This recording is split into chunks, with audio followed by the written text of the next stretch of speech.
दोस्तों, आपने sugar cane यानी कि गन्ने की फार्मिंग के बारे में तो जरूर सुना होगा, लेकिन क्या आपको पता है कि गन्ने से चीनी कैसे बनाई जाती है? दोस्तों, चीनी बनाना कोई खाने का खेल नहीं, क्योंकि इसमें सबसे मेन चीज शुगर कैन की फार्मिंग करने में कई किसान दिन रात का पसीना बहाते हैं, तब जाकर शुगर कैन से चीनी बनाई जाती है। लेकिन क्या आपको पता है कि चीनी बनाने में गन्ने को कौन कौन सी प्रोसेस से गुजारा जाता है? इन सब के बारे में जानने के लिए बने रहिए वीडियो के अंत तक हमारे साथ। दोस्तों, इस प्रोसेस में सबसे पहले कई सारे गन्नों को काट कर ट्रकों में लोड किया जाता है। ये कोई 1 या 2 ट्रक नहीं होते, बल्कि 50 से 60 ट्रक में भरकर गन्नों को फैक्ट्री तक पहुंचाया जाता है। इसके बाद गन्नों को ट्रक में से अनलोड किया जाता है और इसके बाद एक कन्वेयर बेल्ट पर इनको पानी से साफ किया जाता है, ताकि सभी तरह की धूल मिट्टी को इससे अलग किया जा सके। इसके बाद इन गन्नों को एक चॉपर मशीन में भेज दिया जाता है, जिसमें रोटेटिंग हैमर की मदद से इन गन्नों को छोटे छोटे पीसेस में रेशों की तरह बना दिया जाता है। रेशे बन जाने के बाद इन्हें 4 रोटेटिंग मिल्स से एक एक करके गुजारा जाता है, जिससे जूस निकल सके।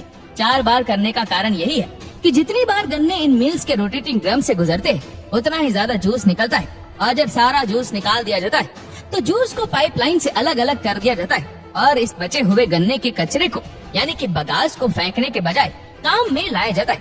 जूस निकालने के बाद जो हिस्सा बच गया, उसे अब फ्यूल की तरह बड़े बॉयलर्स को जलाने में लगाया जाएगा और जब उन बॉयलर्स में भाप निकलेगी, तो उसे टरबाइन चलाकर बिजली बनाने के काम में लाया जाएगा।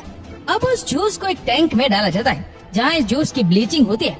इस प्रक्रिया को सल्फेशन भी कहते हैं। इसके बाद उस जूस का पीएच लेवल चेक किया जाता है, जो एक सॉल्यूशन का एसिडिक कैरेक्टर जानने के लिए इस्तेमाल में लाया जाता है। इसके बाद पहले एक लाइम या चूने के साथ पानी मिलाया जाता है और फिर उस कंटेनर में ही जूस को डालकर अच्छे से मिक्स कर दिया जाता है। ऐसा करना इसलिए जरूरी है ताकि इस जूस के एसिडिक कैरेक्टर को खत्म किया जा सके। ये मिक्सचर 6 घंटे तक मिक्स होता रहता है और अंत में जूस का कलर ब्राउन से येलो कर देता है। इसके बाद इस जूस को इवेपोरेशन प्रोसेस के लिए बड़े बड़े बॉयलर्स और कंटेनर में डाल दिया जाता है। इवेपोरेशन से पहले इस मिक्सचर में सिर्फ 15% चीनी होती है, जो इसके बाद बढ़कर 60 से 80% तक पहुंच जाती है। इस जूस को एक बार फिर से फिल्टर करने के लिए एक बड़े कंटेनर में डाल दिया जाता है, जहाँ हल्के होने के कारण वेस्ट पार्टिकल जूस के ऊपर तैरने लगते हैं।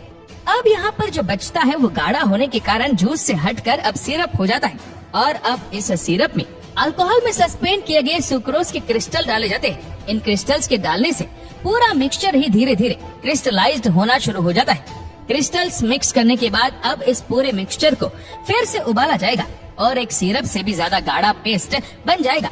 अगर आप इस पेस्ट को ध्यान से देखिए तो इसमें आपको चीनी के क्रिस्टल दिखने शुरू हो जाएंगे। अब इस पेस्ट को एक सेंट्रीफ्यूगल मशीन में डाला जाता है, जहाँ ये इतनी तेज घूमती है कि सिर्फ चीनी के क्रिस्टल अंदर रह जाते हैं और बाकी सारा पेस्ट बाहर निकल जाता है। अब इस मशीन को पहले बाहर से पानी के जेट से साफ किया जाता है, ताकि बाहर गिरा हुआ सारा पेस्ट साफ हो जाए और फिर अंदर जमा हो चुकी चीनी को फिर से सुखाने के लिए मशीन को एक बार फिर से घुमाया जाता है। ये चीनी लगभग अब तैयार ही है। इस चीनी को आगे बड़े बड़े रोटेटिंग ड्रायर्स में भेज दिया जाता है, जहाँ ये तब तक रहती है जब तक इनकी ह्यूमिडिटी 0.02% ना रह जाए।